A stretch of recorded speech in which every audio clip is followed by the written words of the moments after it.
অনলাইনে টাকা কামাতে পারছো না, এই তিনটা ভুল করছো না তো? অনলাইনে হাজারো মানুষ চেষ্টা করে কিন্তু বেশিরভাগই ফেল করে, কারণ তারা এই তিনটা ভুল করে। তুমিও করছো না তো একই ভুল? চলো দেখা যাক। মিস্টেক নাম্বার 1, সব কিছু একসাথে শিখতে যাওয়া।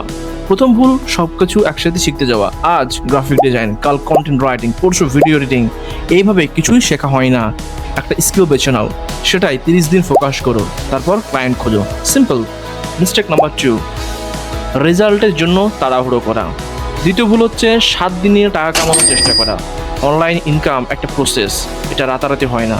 বেশিরভাগ বিগিনার 1 সপ্তাহ চেষ্টা করে রেজাল্ট না পেয়ে ছেড়ে দেয়, কিন্তু যারা 30 থেকে 60 দিন কনসিস্টেন্টলি কাজ করে তারাই সফল হয়। মিস্টেক নাম্বার 3, শুধু শেখা, কাজ না করা। তৃতীয় ভুল, শুধু ভিডিও দেখা, কোর্স করা, কিন্তু কাজ শুরু না করা, প্র্যাকটিস না করা। এটা সবচেয়ে বড় ভুল। ফাইবার, আপওয়ার্ক এই অ্যাকাউন্ট খোলা হয়নি, পোর্টফোলিও বানানো হয়নি, তাহলে শুধু শিখে কী লাভ? আজই একটা ছোট কাজ শুরু করো, পারফেক্ট হওয়ার দরকার নেই। সলিউশন কি? Solution simple. একটা স্কিল বেছে নাও, 30 দিন শেখো, তারপর কাজ শুরু করো। ভুল হবে কিন্তু থেমো না। যারা থামে না তারাই জেতে। এরকম আরও নতুন নতুন টিপস এবং ট্রিক্স পেতে আমার চ্যানেলটি সাবস্ক্রাইব করো এবং ফেসবুক থেকে দেখলে ফলো করে পাশে থেকো।